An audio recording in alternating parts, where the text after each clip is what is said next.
बार भी उमरा में कहीं हिंदू मुसलमान हुआ? हम जीते हैं अमन और शांति के लिए, लेकिन अमन और शांति के साथ हम किसी को हाथ में कानून नहीं लेने देंगे, किसी को भी कानून हाथ नहीं देंगे। विकास के बारे में बात नहीं करता हूँ, फिर से बोलता हूँ कि मैंने जो किया है वो पूरा मुमरा जानता है। मैं आपसे एक ही सवाल पूछूंगा, 2009 का मुमरा और 2024 का मुमरा, आज वो हाथ उठा कर बताइए फर्क दिखता है कि नहीं दिखता है? सबके हाथ ऊपर चाहिए, सबके हाथ ऊपर रखो। ये दादागिरी से नहीं कह रहा, प्यार से कह रहा हूं, जिसको उठाना नहीं मत उठाओ भाई। तो बात इतनी ही है, बात विचारधारा की है। आप बीजेपी के विचारधारा के साथ जा सकते हो क्या? क्या बीजेपी को अंदर ला सकते हो क्या? हमारे विचारधारा को आप दिल से निकाल सकते हो क्या? मेरे को गाली देने वालों इतना ही सुन लो कि घर घर में जितेंद्र आवाज है, मुमरा के हर एक घर में जितेंद्र आवाज है। जब मैं कोरोना में बंद था और मेरे मरने की जो आस लगाए बैठे थे, उनसे पूछना चाहता हूं कि मेरे बीवी को इतने औरतें के फोन आने के, रो रो के, सांप कैसे है, सांप कैसे है? ये मैंने कमाया हुआ धन है जो लोगों ने अपने दिल में मुझे निकाल दिया। तो मुझे दिल से नहीं निकाल सकते, तो मुझे दुनिया से निकाल सकते हो, लेकिन दिल से नहीं निकाल सकते हो। और इसलिए मैं आपकी मोहब्बत को सलाम करता हूं और फिर से एक बार कहता हूं, जो भी बोले कि जितेंद्र आवाज बीजेपी का नाम लेता है, हाँ लेता है। बचपन से आरएसएस को विरोध करते आया हूं मैं, बचपन से, आज नहीं कर रहा हूं। जब जान को धोखा था तभी भी आरएसएस को विरोध किया है मैंने। जिसने गांधी को मारा वो मेरा आदर्श कभी नहीं बन सकता है। तुम मुझे मत सिखाओ उसूल और आइडियोलॉजी, ये मैं खाता हूं, खाता। मेरे पेट, मेरे खून में आइडियोलॉजी है, मेरे जुनून में आइडियोलॉजी है। मैं मेरा सर कभी नहीं झुकाऊंगा, मर जाऊंगा, लेकिन इस देश का संविधान और इस देश का सेक्युलरिज्म के लिए लड़ता रहूंगा। और इसलिए मैं आपसे सिर्फ इतना कहता हूं, 1 तारीख को आपको मुमरा के लिए नहीं, महाराष्ट्र के लिए और भारत की सरकार गिराने के लिए तुतारी का निशान दबाना है और मुझे फिर से एक बार कामयाब करना है। खुदा हाफिज।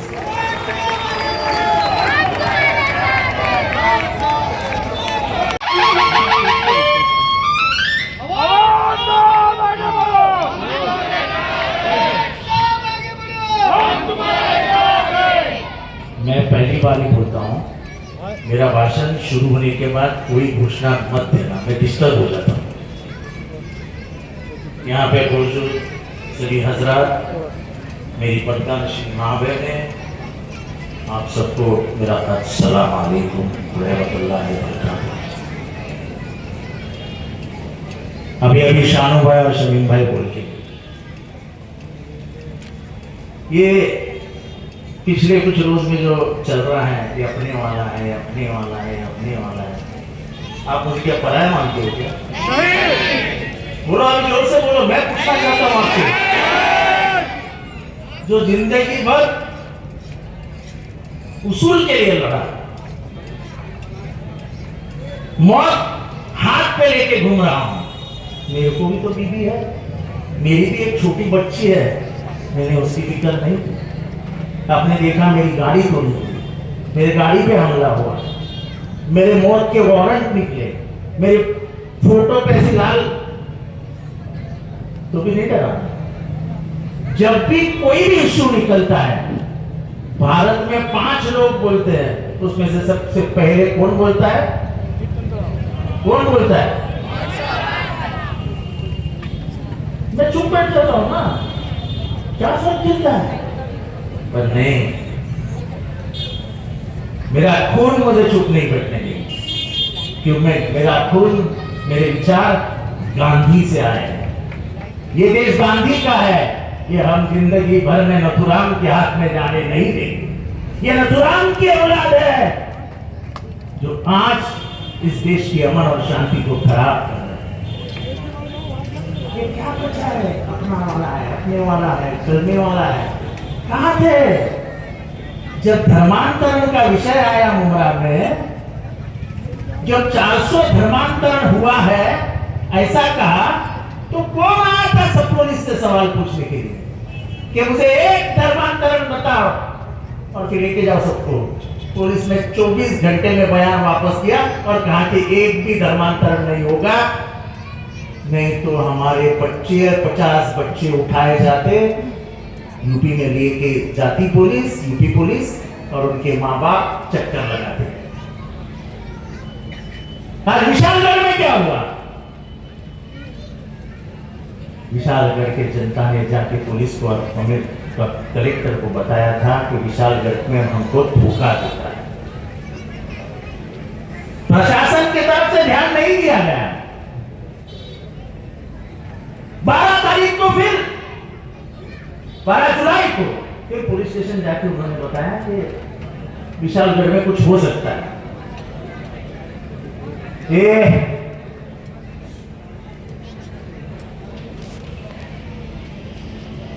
तो कि पुलिस ने ध्यान नहीं दिया और उसी रात को 100 लोग विशालगढ़ किसी ने देखा है? आपने देखा है? एक ही रास्ता है, एक, उसके अगर नाके पे नाकाबंदी हो जाती तो कोई चढ़ पाता? पुलिस ने सबको ऊपर चढ़ने दिया। ऊपर चढ़ने के बाद उन्होंने दरगाह पे हमला बोल दिया और दरगाह के ऊपर जो घुमट रहता है उसको तहस नहस किया। फिर नीचे उतरे, गजापुर के मस्जिद में घुसे, मस्जिद को तहस नहस कर दिया, हिंदुओं के घर लूटे। देखो मैं हमेशा बोलता हूं, जब अतिरेकी कहा जाता है तो अतिरेकी को कोई धर्म नहीं होता, कोई धर्म नहीं होता। वैसे इन दरिंदों का कोई धर्म नहीं है, कोई धर्म नहीं। जिस शिवाजी महाराज ने कहा था अपने सैनिकों से कि तुम जब लड़ाई के लिए निकलोगे, अगर बीच में मस्जिद लगती है तो उसको हाथ भी मत लगाना। अगर कहीं पे आपको पवित्र किताब मिलती है तो उसको बाजू में रख देना। ये किसने सिखाया था? शिवाजी महाराज ने। इनको हाथ है क्या शिवाजी महाराज का नाम लेने का? पूछते हैं कि तो बीजेपी का डर दिखाते हैं मुसलमानों को। अरे बीजेपी मुसलमान किसी के बाप से नहीं डरता है। बीजेपी कौन है? और हम जैसे लोग जो मौत को फिर रहे। मैं तो लोगों को हमेशा बोलता हूं, मैं 2 चीजों से डरता हूं, एक मेरा खुदा, मेरा भगवान, और दूसरा शरद पवार। मैं और किसी के पाप से नहीं डरता हूं। क्या होगा? मौत आएगी ना, उसके ज्यादा कुछ नहीं होता। देने वाला वो है, लेने वाला वो है। अरे 1300 साल हो गए महाराष्ट्र के संत परंपरा को, कभी भी धर्म के बारे में कुछ नहीं बोला गया था। हमारे तुकाराम नाम के संत थे, उन्होंने अपनी किताब में लिखा है, आज से बराबर 750 साल पहले, अल्लाह दिलावे अल्लाह खिलावे। देने वाला भी अल्लाह है, खिलाने वाला भी अल्लाह है। वो तो बड़ी किताब में उन्होंने बड़ा पन्ना लिखा है, मैं तो छोटा बता रहा हूं। ये थी हमारी संत परंपरा। और तुम, मुख्यमंत्री के सामने एक आदमी उठता है जिसको मैं महाराज नहीं कहता हूं, उसके जैसा बोंदू कहीं नहीं, और नबी के बारे में गलत बोल देता है। और हमारे मुख्यमंत्री जो पूरे महाराष्ट्र के मुख्यमंत्री है, जो 13 करोड़ जनता के मुख्यमंत्री है, वो कहते हैं कि हम उसको हाथ भी नहीं लगाने देंगे किसी को। हमको किसी को मारने वाला, हम तो किसी को मारने वाले नहीं है। लेकिन सर्वोच्च न्यायालय ने क्या है? सुप्रीम कोर्ट ने कहा है कि जो भी अंगार लगाएगा, गलत बोल देगा, उसको पुलिस। हम पहले गर्व से कहते थे कि महाराष्ट्र दिल्ली से घबराता नहीं है, दिल्ली से टकराता है। अब तो दिल्ली छोड़ो, हम तो गुजरात के सामने ऐसा सर झुका के बात करते हैं। हमारे महाराष्ट्र की बेइज्जती हो गई, महाराष्ट्र की बेइज्जती हो गई। आज आपको मालूम है पुलिस है क्या? पुलिस इधर पगार नहीं मिला है, पगार सरकारी कर्मचारियों को अगले महीने से पगार नहीं मिलेगा, क्योंकि हमारी तिजोरी खाली हो गई है। अब मेरे बहनों से पूछता हूं, तेल का भाव क्या हो गया? तेल का भाव, खाने के तेल का भाव कितना? 140 रुपया। पिछले 240